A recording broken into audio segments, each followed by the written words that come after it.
नमस्कार, अपना उत्तर प्रदेश में आपका स्वागत है और मैं हूं आपके साथ लोकेश जगवानी। सीएम योगी आदित्यनाथ ने लखनऊ में आज वन महोत्सव के अंतर्गत 25 करोड़ पौधे लगाने के बड़े अभियान का शुभारंभ किया। सीएम योगी आदित्यनाथ ने वन महोत्सव के तहत आज आयोजित वृहद पौधारोपण कार्यक्रम के मिशन पौधारोपण 2020 का शुभारंभ किया। मुख्यमंत्री योगी आदित्यनाथ ने राजधानी के कुकरेल वन क्षेत्र में हरिशंकरी का पौधा रोपा। यूपी में अब तक 5,68,35,000 से ज्यादा पौधे लगाए गए हैं। प्रदेश भर में वृक्षारोपण के साथ ही जियो टैगिंग का कार्य भी जारी है। गुरु पूर्णिमा के साथ ही वन महोत्सव का यह अद्भुत संगम आज पूरे प्रदेश में 25 करोड़ वृक्षारोपण एक साथ आज की तिथि पर करने के लक्ष्य के साथ प्रारंभ हुआ है। मैं इसके लिए उत्तर प्रदेश के सभी नागरिकों को गुरु पूर्णिमा की भी और वन महोत्सव के इस भव्य आयोजन की भी हृदय से बधाई देता हूं, अपनी शुभकामनाएं देता हूं। वैश्विक महामारी कोरोना के दौरान भी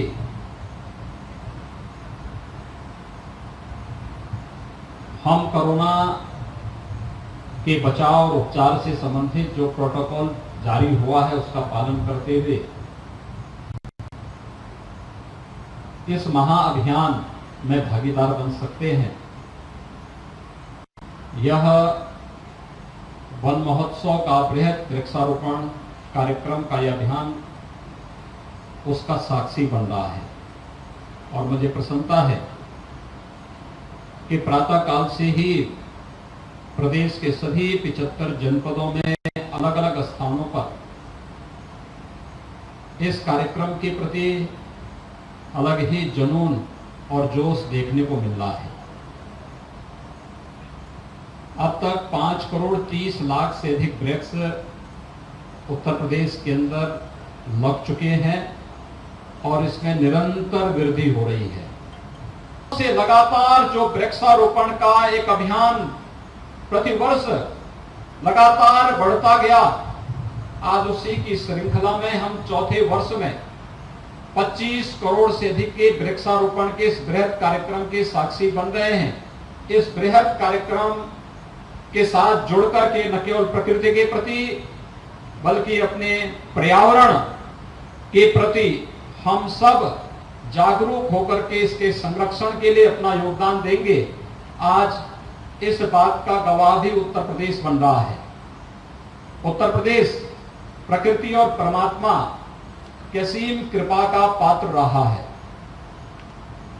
और लगातार यहां पर जिस रूप में हमारे पास दुनिया की सबसे उर्वरा भूमि है, दुनिया की सबसे अच्छा जल संसाधन हमारे पास मौजूद है और दुनिया में किसी भी एक क्षेत्रफल में इतनी बृहद आबादी निवास करती है, यह सौभाग्य भी उत्तर प्रदेश।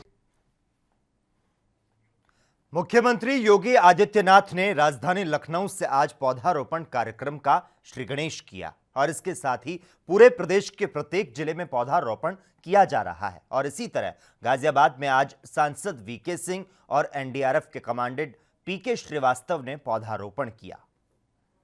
आपको देखकर मुझे पूरा यकीन है कि इन पेड़ों की सर्वाइवल रेट 100% हो, जो आज लगे,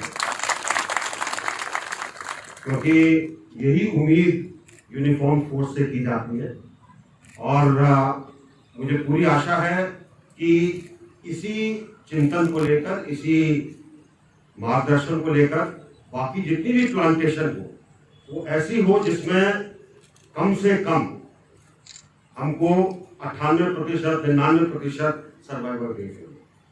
मैं चाहूंगा कि जिले के तौर पर हम इस चीज का यकीन करें और ऐसे पेड़ लगाएं जो कि हमारे वो प्रजाति के पेड़ हैं जो यहाँ पर मिलते हैं, क्योंकि जब हम और कोई वृक्ष लगाते हैं और कोई पेड़ लगाते हैं उनकी सर्वाइवल रेट कम होती है। चाहे आम हो, चाहे जामुन हो, चाहे नीम हो, चाहे पीपल हो, कोई भी ऐसा पेड़ जो कि छायादार हो, फलदार हो और यहाँ पर उगने वाला, उससे हरियाली भी अच्छी होगी, वातावरण के अंदर भी बहुत फर्क पड़ेगा। देखिए एनडीआरएफ हमेशा से अपनी जिम्मेदारी को समझती रही है और पर्यावरण के प्रति अपनी जिम्मेदारी को एनडीआरएफ बहुत अच्छी तरह समझती है और पर्यावरण संरक्षण और डिज़ास्टर का एक दूसरे के ऊपर डिपेंडेंट है। अगर हम पर्यावरण को नहीं बचाएंगे तो जो क्लाइमेट चेंज हो रहा है उसकी वजह से ही आपदाएं आ रही हैं। तो ऐसे में ये बहुत ज़रूरी होता है कि हम सब लोग पर्यावरण को बचाने के लिए कार्य करें और इसी क्रम में आज यहाँ पर 4000 पौधे हमारे कैंप में लगाए गए हैं और आने वाले समय में इसकी संख्या और बढ़ाई जाएगी। और यहाँ मैं आपको ये भी बताना चाहूँगा कि वन विभाग के सहयोग से पिछले 2-3 सालों से लगातार वृक्षारोपण का बहुत वृहद कार्यक्रम चल रहा है और पिछले 2 साल में हमने यहाँ पर 50,000 से भी ज़्यादा पौधे कैंप में लगा दिए हैं। आपको दिख भी रहा होगा कैंप में कि आज से 3-4 साल पहले कैंप में जो जिस हिसाब से यहाँ पे प्लांटेशन था और अभी जो है काफ़ी है और आने वाले समय में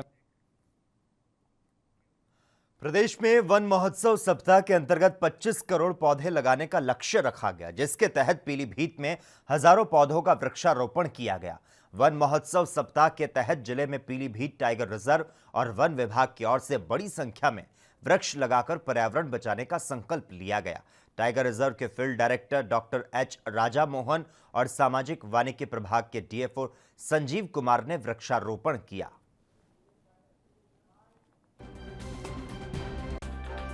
यहाँ का लगभग 1000 पेड़ लगा रहा है। पौधे अच्छे पौधे और सभी तरह का पौधे इसमें है। पीपल पीपल पूजा शीशम जामुन शंकर का पौधे हैं और इस जगह का बहुत सूटेबल पौधों का बहुत चूज किया है और यहाँ का पौधारोपण हो चुका है। अब बाकी जगह हम लोग कर रहे हैं। सभी जनप्रतिनिधि सबसे पौधों को पर्यावरण सप्ताह के अंतर्गत जो यहाँ पर वृक्षारोपण किया जा रहा है, इसके लिए जो है शासन से भी आज बड़े पैमाने पर प्रदेश के अंदर जो है वृक्षारोपण का कार्यक्रम रखा गया है। जैसा कि अब यहाँ तस्वीरों में पीछे देख सकते हैं कि वन विभाग के आला अधिकारी डीएफओ टाइगर रिजर्व के एफडी एस राजा मोहन और तहसील प्रशासन के लोगों ने यहाँ पर आज वृक्षारोपण किया। लगभग 1000 पौधे यहाँ पर लगाए गए हैं और इस तरीके से जो है पर्यावरण के लिए काफ़ी बड़ा जो है कार्यक्रम यहाँ पर आयोजित किया गया। पर्यावरण की सुरक्षा के लिए आयोजित किया गया। इस पर्यावरण सुरक्षा के लिए जिस तरीके की मुहिम इस समय जो है वन विभाग के द्वारा चलाई जा रही है, उससे ये साफ नज़र आ रहा है कि यहाँ जो है वृक्षारोपण के माध्यम से काफ़ी कुछ किया जाएगा और काफ़ी कुछ करने का जज्बा भी यहाँ के अधिकारियों में है। Sudhir Dixit, ANV news, Pilibhit. एक तरफ लद्दाख में भारत और चीनी सेना के बीच तनातनी बरकरार है, तो वहीं दूसरी तरफ साउथ चाइना सी में भी तनाव बढ़ता जा रहा है। अमेरिका ने परमाणु शक्ति से लैस अपने 2 aircraft carrier South China Sea में भेज दिए हैं, जिसको लेकर नोएडा में भारतीय रक्षा विशेषज्ञ SP सिन्हा ने कहा कि इस समय चीन पर अंकुश लगाना बेहद ही जरूरी है। अमेरिका ने 2 nuclear powered aircraft carrier South China Sea में भेजा है। इसके कई महत्व हैं। पहला तो समझना चाहिए हम लोग को कि साउथ चाइना सी का जियो स्ट्रेटेजिक महत्व क्या है। साउथ चाइना सी के माध्यम से विश्व का 1/3 वर्ल्ड जो शिपिंग है वो पास करता है। विश्व का $3 ट्रिलियन का जो ट्रेड है हर एक साल होता है साउथ चाइना सी के माध्यम से। तो यदि साउथ चाइना सी में चीन का कंट्रोल पूरी तरह से हो जाता है तो वर्ल्ड शिपिंग और अंतर्राष्ट्रीय कॉमर्स खतरा में आ जाएगा, अंतर्राष्ट्रीय ट्रेड खतरा में आ जाएगा। दूसरी बात जो ये है कि 2 न्यूक्लियर जो पावर्ड एयरक्राफ्ट कैरियर है उसको भेजने के कई मतलब हैं, कई माने हैं। पहला, ये संदेश है चीन को कि अमेरिका पूरी तरह से तैयार है अब हेड ऑन लेने के लिए चीन के लिए। अमेरिका ने दूसरा फ्रंट खोल दिया है। ईस्टर्न लद्दाख में तो चीन है ही, अब साउथ चाइना सी में एक कॉम्बैट मिलिट्री फ्रंट खोल दिया है। अमेरिका की इस हरकत ने जो जंग का खतरा है वो चीन के द्वार पे ले आके खड़ा कर दिया है। स्ट्रैटेजिक वॉर स्ट्रैटेजी कहती है कि जब दुश्मन कमज़ोर हो तो उस समय उसको घेर के परास्त करना ही उचित स्ट्रेटजी होती है। चीन आज की मौजूदा हालत में बहुत वीक विकेट पे है। चीन कोविड-19 के परिप्रेक्ष्य में बहुत ही उसकी स्थिति खराब है अंतर्राष्ट्रीय स्तर पे। कई देशों में उसके खिलाफ आक्रोश है, आर्थिक जंग छिड़ गया है चीन के खिलाफ। तो चीन आज की तारीख में बहुत ही कमज़ोर दिख रहा है और उसके मित्र बहुत कम हैं। तो चीन अभी बहुत ही कमज़ोर स्थिति में है। तो इस समय चीन पे दबाव डालना और चीन पे अंकुश लगाना बहुत ज़रूरी। आज गुरु पूर्णिमा है। आस्था के मानक इस पर्व पर लोगों ने संगम घाट पर आस्था की डुबकी लगाई और परिवार वालों के लिए दुआएं मांगी। हालांकि कोरोना प्रकोप की वजह से घाटों पर भीड़ नहीं है। आपको बता दें, आषाढ़ मास की पूर्णिमा को गुरु पूर्णिमा कहते हैं। इस दिन गुरु पूजा की जाती है। बता दें कि आज से 4 महीने साधु संत एक ही स्थान पर रहकर ज्ञान की गंगा बहाते हैं।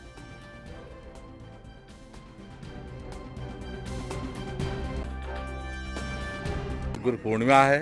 गुरु पूर्णिमा के अवसर पर हम लोग गंगा माँ के दर्शन और स्नान करने आए हैं और आज जो भी हो सकेगा यथा शक्ति दान पुण्य करेंगे। यही कामना है। कोरोना से मुक्ति हो देश, प्रयागराज कोरोना मुक्त हो, यही हम लोगों के माँ गंगा से। गुरु पूर्णिमा के पावन पर्व पर हम लोग प्रातः यहाँ आ गए, सभी मित्र सहित गंगा जी में, संगम जी में स्नान करने, और ईश्वर से यह कामना है कि हमारा देश और संपूर्ण विश्व कोरोना से मुक्त हो और जो वर्तमान समय में राजनीतिक परिदृश्य चल रहा है इससे भी निजात मिले। चीन को पीछे धकेले। सरकार के हम लोग साथ हैं, मोदी जी के साथ हैं, इसी मंगल कामना के साथ। कानपुर में दबिश देने गई पुलिस टीम पर हमले में 8 पुलिस कर्मियों के शहीद होने के बाद पुलिस मुख्य आरोपी विकास दुबे की सरगर्मी से तलाश में जुटी है और इस बीच स्थानीय थाना भी जांच के घेरे में आ गया, जिसको लेकर समाजवादी पार्टी के नेता उदयवीर सिंह ने पुलिस और सरकार पर भ्रष्टाचार के आरोप लगाए हैं। इतनी बड़ी शहादत हुई है। पहले तो मैं उन शहीदों को जिन्होंने अपनी ड्यूटी निभाते हुए जान दे दी उनको श्रद्धांजलि देना चाहता हूं और हमारी पार्टी की मांग के हिसाब से उनको 1 करोड़ रुपया सरकार ने दिया, अच्छा किया। लेकिन कोई प्रभावी कार्रवाई नहीं हुई। पुलिस पे कार्रवाई अभी तक किसी बड़े आदमी पे नहीं हुई जिसने उसे 3 साल से संरक्षण दे रखा था। जो सूचनाएं आ रही हैं कि जिस तरह बड़ी वसूली कर रहा था वो बगैर पुलिस के नहीं कर रहा था। इस घटना से पुलिस तंत्र के बीच में भ्रष्टाचारी और गैर भ्रष्टाचारियों का अंतर साफ दिख रहा है। जो शहादत हुई है वो पुलिस के ही लोगों द्वारा सूचना देने के कारण वो सचेत हुआ है। और ये भ्रष्टाचार निचले स्तर का नहीं है, ये भ्रष्टाचार डीजीपी दफ्तर और मुख्यमंत्री दफ्तर का तक का। भ्रष्टाचार एक ऐसी बीमारी है जो सही बात को भी गलत तरीके से लागू करा देती है। पिछली सरकार में एक बार मुख्यमंत्री जी की जानकारी में आ जाता था, वो कार्रवाई कर देते थे तो लोग हिम्मत नहीं करते थे। इस सरकार में जो पैसा देके जाता है, जब उसका ट्रांसफ़र होने लगता है तो उसे सूचना दे दी जाती है लखनऊ से। जैसे पुलिस थाने ने विकास दुबे को सूचना दी और कहा जाता है कि कुछ मैनेज करो, तो वो 2-4 छोटे मोटे अपराधियों को दाएं बाएं कुछ इनकाउंटर करके कुछ करके यहाँ संदेश दे देता है। मूल बात यह है कि नीति साफ मन से लागू हो, दुर्दांत अपराधियों पे कार्रवाई हो, खाना पूर्ति न हो, अपने राजनीतिक दुश्मनों को ठिकाने लगाने के लिए इन अवसरों का प्रयोग न हो। सवाल यह है कि इन्हीं मुख्यमंत्री ने ये घोषणा की थी कि अपराधी जेल में रहेंगे या वहाँ रहेंगे जहाँ उन्हें रहना चाहिए, और कहा था कि अपराधी प्रदेश छोड़ के भाग गए थे, तब विकास दुबे पे 3 साल में कोई हाथ क्यों नहीं डाल पाया? इस बात पे विचार होना चाहिए। मुख्यमंत्री पहले भी घोषणा करते थे और घोषणा करने के बाद उन्हें खुद पता नहीं रहता कि उनकी घोषणा का। कानपुर में पुलिस के हत्यारोपी विकास दुबे के लखनऊ के इंद्रलॉक स्थित मकान जे 424 को ढहाया जा सकता है। लखनऊ विकास प्राधिकरण की टीम ने घर का मुआयना भी कर लिया है। मकान को गिराने की प्रक्रिया पूरी करने का काम चल रहा है। जमीन के मालिकाना हक, निर्माण के मानचित्र और अन्य जरूरी दस्तावेज जांच के लिए टीम ने अपने कब्जे में ले लिए हैं। लखनऊ विकास प्राधिकरण को शुरुआती पड़ताल में पता चला कि विकास दुबे का यह मकान अवैध रूप से बना है। आरोपी विकास दुबे पर इनाम की राशि बढ़ाने के लिए अपर पुलिस महानिदेशक कानपुर जोन को पत्र लिखा है। हिस्ट्री शीटर विकास दुबे पर 50,000 से बढ़ाकर 1 लाख रुपए का इनाम करने के लिए कानपुर पुलिस ने पत्र लिखा है। कानपुर पुलिस ने वारदात में शामिल अन्य 18 आरोपियों पर 25-25 हजार का इनाम रखा है।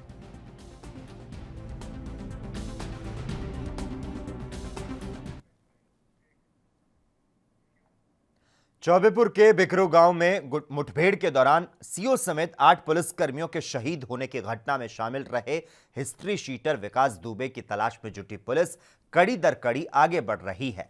हालांकि पुलिस अभी विकास को गिरफ्तार नहीं कर सकी है। पुलिस ने घटना में शामिल रहे विकास के 21 साथियों की सूची को तैयार किया है, जिसमें शनिवार रात एक साथी को मुठभेड़ में पकड़ा है, जबकि 2 साथियों को घटना के दूसरे दिन ही मुठभेड़ में मार गिराया था। एडीजी ने विकास दुबे को मोस्ट वांटेड अपराधी की सूची में शामिल करके 50,000 से बढ़ाकर इनामी राशि 1 लाख रुपए कर दी है।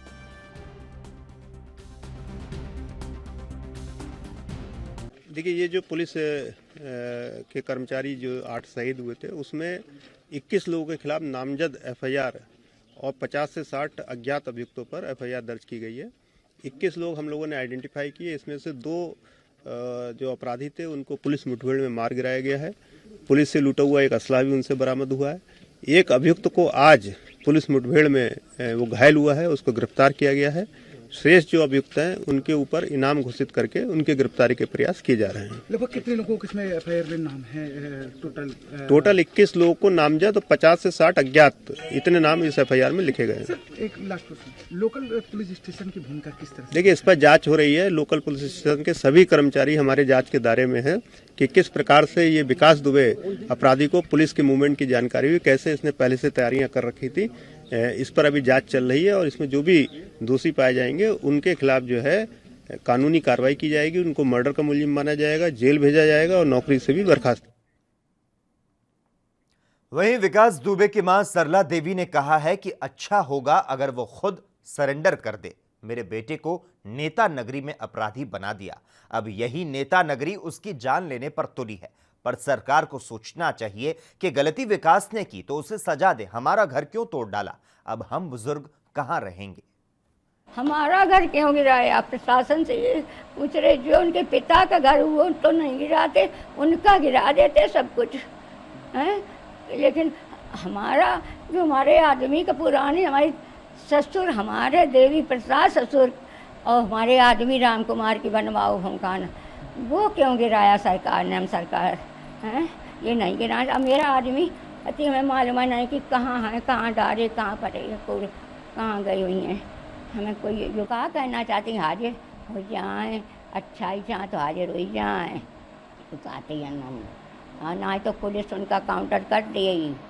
हाँ, हाजिर हो जाए तो उनकी जान बची जाइए। कानपुर पुलिस के साथ मुठभेड़ में गिरफ्तार विकास दुबे के गुर्गे दयाशंकर अग्निहोत्री ने पुलिस के साथ पूछताछ में कई सनसनीखेज खुलासे किए हैं। दयाशंकर ने पुलिस को बताया कि मुठभेड़ से पहले विकास दुबे को एक फोन आया था। उसने कहा कि मुठभेड़ के दौरान विकास दुबे खुद बंदूक लेकर पुलिस पर फायरिंग कर रहा था। ये बंदूक दयाशंकर के नाम पर थी। दयाशंकर ने बताया कि विकास दुबे ने 25 से 30 लोगों को बुलाया था जिनके पास अवैध असलहे थे। दयाशंकर ने कहा कि पुलिस दबिश से पहले विकास के पास एक फोन आया जो कि थाने से भी हो सकता है। दयाशंकर ने बताया कि विकास दुबे के गुर्गों की बैठक गांव के पास एक बगिया में होती थी। विकास दुबे अपने साथियों को फोन कर बुलाता था। आपको बता दें, दयाशंकर विकास दुबे के उन 18 गुर्गों में शामिल है जिन पर यूपी पुलिस ने 25-25 हजार का इनाम किया है। बिकरू गांव में पुलिस पर हुई फायरिंग में दयाशंकर भी शामिल रहा था।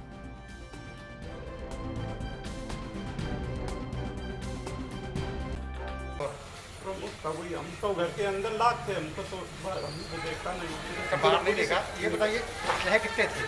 असलहे जितने पता नहीं, हम तो घर के अंदर लाख थे, हमको तो कुछ घर के अंदर कितने असलहे थे? घर के अंदर कुछ नहीं था, वो तो सब खत्म हो गए थे। समझे कि वही लेके निकला। एक कौन सी थी? वो बंदूक थी दयाशंकर। तुम्हारे नाम थी? तुम्हारी बंदूक से गोली चलाई थी? और कौन कौन से लोगों को आमतौर पर बुलाता था वो? घर में एक ही बंदूक। कौन कौन से लोगों को बुलाता था आमतौर पर? नहीं, वो बाहर बुलाता था। गांव के बारे में बदिया है, हाँ। उसके खेत में वही बुलाता था। घर में किसी घर में सिर्फ गांव वाले आते जाते थे, जो फैसला वाले जो जिला पंचायत। कितने बदमाश हैं उसके पास? जो तो हम नहीं बता सकते। फोन करके बुलाया था उसने? हाँ। तो उस पर जानकारी कैसे हुई कि पुलिस आने वाली है उसके पास? उसके पास फोन आया था। किसका? किसी का आया, वो थाने से। कानपुर में 8 पुलिसकर्मियों की शहादत के बाद एक खुलासे हो रहे हैं। अब सामने आया कि हिस्ट्री शीटर विकास दुबे के घर पर दबिश के वक्त चौबेपुर थाने में तैनात सिपाही ने शिवली सब स्टेशन पर फोन कर बिकरू गांव की बिजली कटवाई थी। ये सिपाही बिकरू गांव का बीट कांस्टेबल है। बीट सिपाही गांव की एक एक गली और रास्ते से वाकिफ था। गुरुवार को हिस्ट्री शीटर विकास दुबे के घर पर दबिश देने गए पुलिसकर्मियों को इस बात का अंदाजा नहीं था कि वो इतनी बड़ी साजिश का शिकार हो जाएंगे। शनिवार को सीओ रसूलाबाद ने सब स्टेशन के एसएसओ, लाइनमैन और जेई से पूछताछ की तो चौंकाने वाला खुलासा हुआ। सामने आया कि चौबेपुर थाने से किसी सिपाही ने फोन पर गांव की बिजली की सप्लाई बंद कराई थी। जो है 2:15 पर मुझे चौबेपुर पावर हाउस से फोन आया कि बिकरू में कोई हादसा हो गया है, तार टूट गया है कहीं, उसकी वजह से हादसा हो गया है, आप जो है लाइट वहाँ की बंद कर दीजिए। तो उसका नंबर दिया था उन्होंने 88 87 56 92 97 कि इस नंबर से फोन आया है कि वहाँ तार टूटने की। नाम पूछा था आप लोगों ने? किसका? वहाँ उसका नंबर हमने लगाया तो मैंने पहले तो लाइट बंद कर दिया। लाइट बंद करने के बाद उसका नंबर लगाया। नंबर लगाने पर उसने जो है फ़ोन रिसीव किया लेकिन कोई रिप्लाई नहीं किया।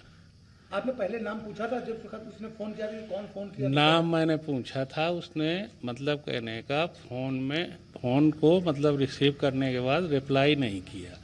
बस इतना कहा कि लाइट आप काट दीजिए।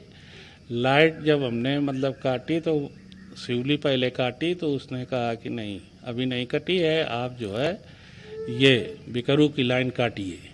लगभग कितनी देर लाइट बंद रही? लगभग लाइट यहाँ मतलब 2:15 पर काटी थी। और बस्ती जिले के कोतवाली क्षेत्र के NH 28 पर पटेल चौक के पास गोरखपुर से आ रही कार अपने आगे चल रहे ट्रेलर के पीछे चल रही थी तो तभी पीछे से तीव्र गति से आ रहे ट्रक ने कार को टक्कर मार दी। इससे कार, ट्रेलर और ट्रक के बीच में होने के कारण कार के परखच्चे उड़ गए। दुर्घटना में कार में सवार 5 लोग गंभीर रूप से घायल हो गए। सभी को जिला अस्पताल ले जाया गया जहां पर 3 लोगों को मृत घोषित कर दिया गया तो वहीं 2 अन्य लोगों की हालत गंभीर होने पर उन्हें लखनऊ के लिए रेफर कर दिया गया। घायलों का हालचाल जानने के लिए कोतवाल सीओ सिटी जिला अस्पताल पहुंचे।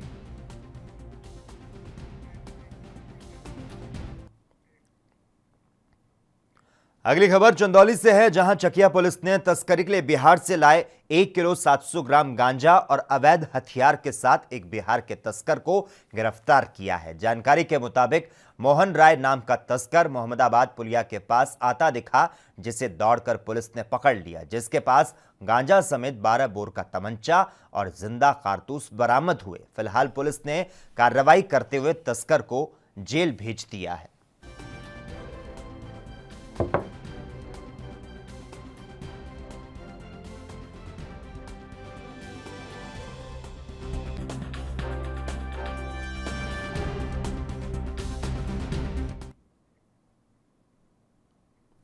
देश में पिछले कुछ दिनों से डीजल के दामों में बढ़ोतरी से सभी परेशान हैं। किसान भी इससे अछूता नहीं है। आज भी किसान खेतों में सिंचाई के लिए इंजन का उपयोग करते हैं, लेकिन पेट्रोल डीजल के बढ़ते दामों की वजह से यह काफी महंगा पड़ रहा है। इस समस्या को देखते हुए बाराबंकी के किसान ने एक अनोखा आविष्कार किया है। जिले के झंझरा गांव के किसान सर्वेश कुमार ने एलपीजी गैस से चलने वाले पंपिंग सेट का निर्माण किया। इससे पैसों की बचत के साथ ही धुएं से भी निजात मिलेगी।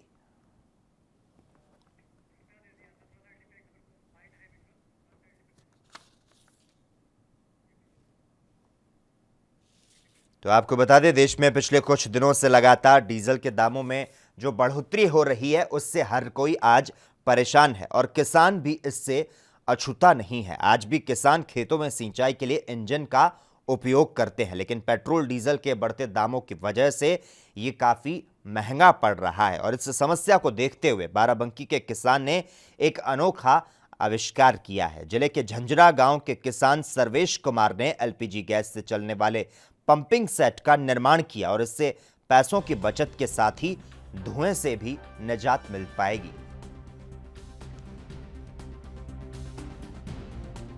बहुत सारे फायदे हैं। हमारा भाई पैसा कम लगता है। सबसे पहली बात तो किसानों की बचत के ऊपर है। किसानों की बचत होगी अगर ये अपनाया जाए। और इंजन भी ठीक ठाक चलता है, ऐसी बात नहीं है। डीजल पे दब के चलता है, गैस पे बढ़िया चलता है और इंजन में कोई खराबी भी नहीं हो सकती। मतलब ऐसा नहीं कि गैस से चलाया जाए तो इंजन खराब हो गया। और इसी के साथ ही अपना उत्तर प्रदेश में इतना ही, लेकिन देश और दुनिया की तमाम अहम खबरों के लिए लगातार आप जुड़े रहिए और देखते रहिए ANB न्यूज़।